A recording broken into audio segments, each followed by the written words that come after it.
Hi, Paul Sackis, Good News Planet. I'm speaking to Casey Tibbs. Hi, Casey. How are you?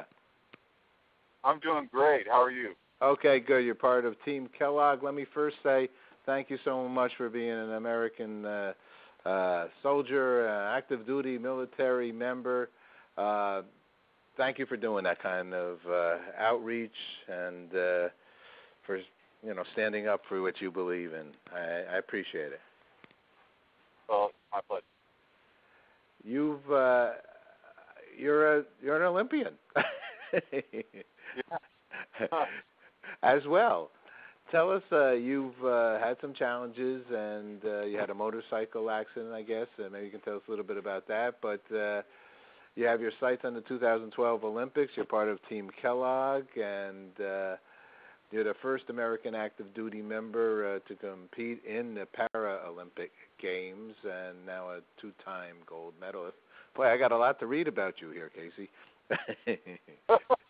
It's easier if you just log on to the Kellogg's website and watch the start story. Okay, but I got the real guy here. So first, right. So tell us, were you athletic your whole life? Yeah, I guess for some part, I think that I grew up with a younger brother, and I mean, we were always playing sports in the yard, doing baseball, soccer, football with kids in the neighborhood.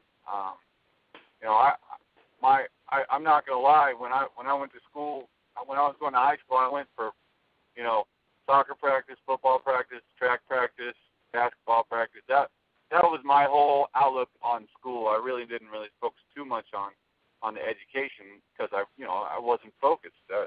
But sports has always been part of my life, and when I lost my leg, that was my rehab. That was my my vehicle to get to where I'm at today.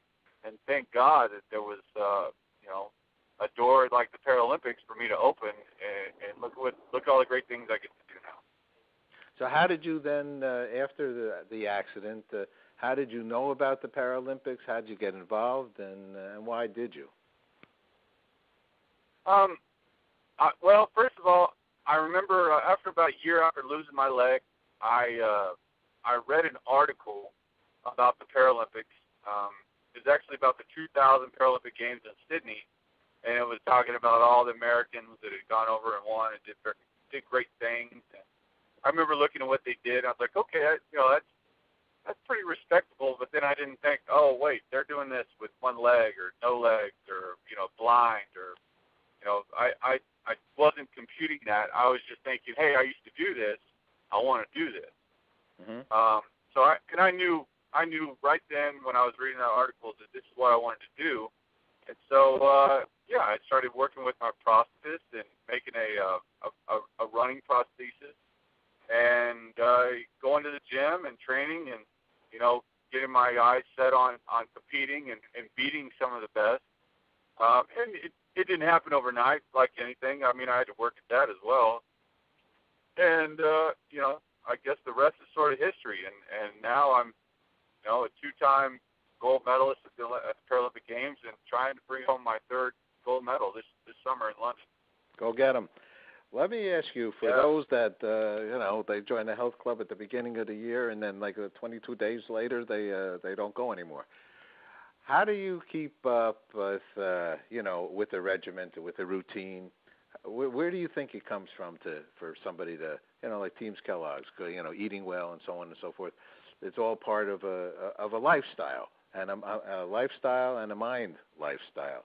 What do you suggest to somebody to do to meet a goal or take better care of themselves? Well, my grandfather has always been a big part of my life. He's been a mentor. He's been a leader. He's always been that voice in the back of my head that says, "Don't ever give up."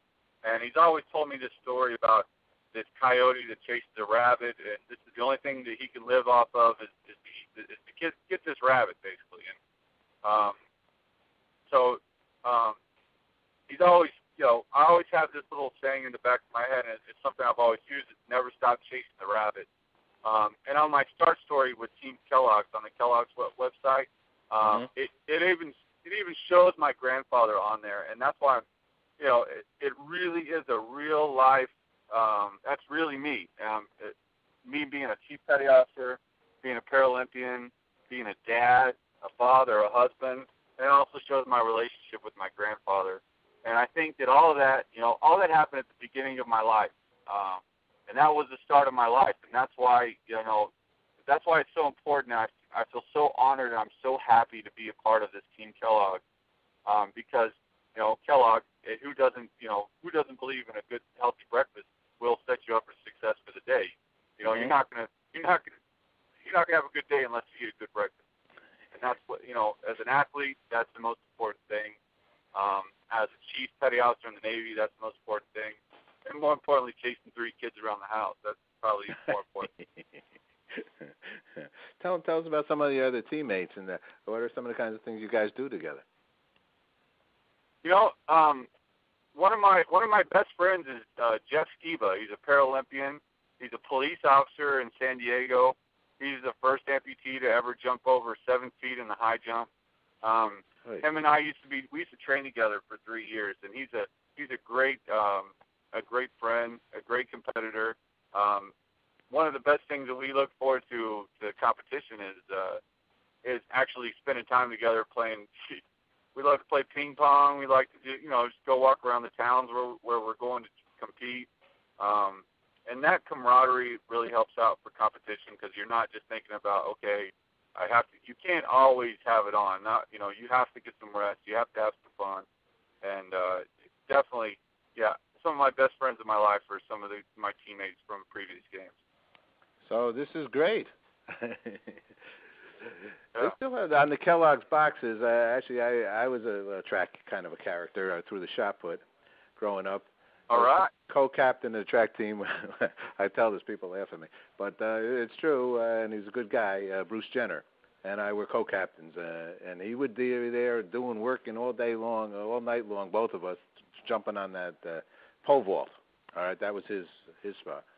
And I guess he got his dream. He got on the cover of the Cheerios box, right? Yeah. Who doesn't have the dream of who's an athlete to be on the cover of a Kellogg's cornflakes box?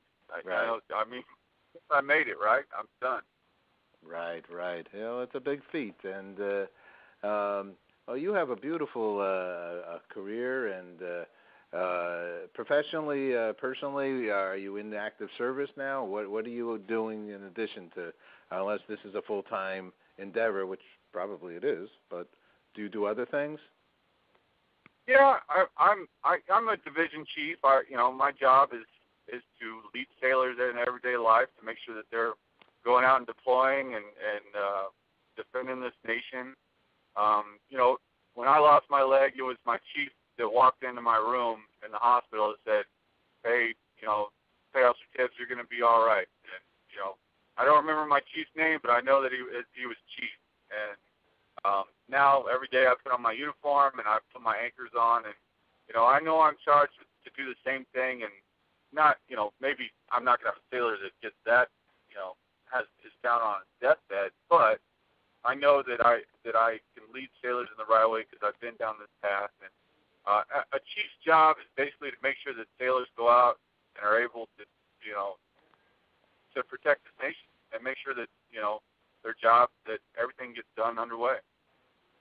You seem like the right man. I would put myself in your hands. You're a real tribute to humanity. Thank you so much, Casey. Let me ask you just one last. First of all, also I'll tell people, and we will post it as well in text form, facebook.com/Kellogg's, and then there's a YouTube piece with Casey, and then this wonderful interview that we do now. Last question, then, Casey. What's good news for you? What's good news for me? Yes. First and foremost, that my family's healthy. But I guess as an athletic endeavor, good news is bringing home another gold medal. Well, sounds good. Casey, thanks. Real honor for me to get to talk to you, and thank you so much for all the good you do. Hey, thank you. Take care. Bye-bye.